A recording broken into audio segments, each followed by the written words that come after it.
ఈరోజు దేవుని మాట యెషయా గ్రంథము 51వ అధ్యాయం 22వ వచనం. నీ ప్రభువు యెహోవా తన జనుల నిమిత్తము వ్యాజ్యమాడు. నీ దేవుడు ఇలాగు సెలవిచ్చున్నాడు. ఇదిగో తూలి పడజేయు పాత్రను, నా క్రోధ పాత్రను నీ చేతిలో నుండి తీసివేసి ఉన్నాను. నీవికను దానిలోనిది త్రాగువు. నిన్ను బాధపరచు వారి చేతిలో దాని పెట్టెదను. దేవుడు ఈరోజు వాక్యం వింటున్న మనతో స్పష్టంగా మాట్లాడుతున్నాడు. ఇప్పటి వరకు తూలిపడే పరిస్థితులు, బాధపడే పరిస్థితులు,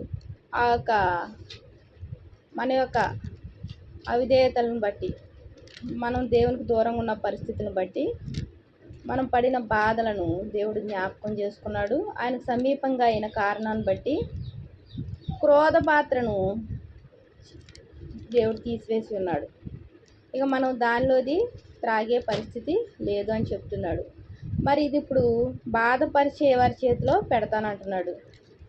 మరి నిన్ను ఎవరైతే బాధ పెడుతున్నారో, ఏ శత్రువు చేత ఇబ్బంది పడుతున్నావో, ఏ సమస్య చేత ఇబ్బంది పడుతున్నావో, ఆ సమస్య ఎవరి ద్వారా వస్తుందో దేవుడు వారి చేతిలో పెడతానంటున్నాడు. దేవుడు నీకు విజయాన్ని ఇస్తానంటున్నాడు. దేవుని వందనాలు.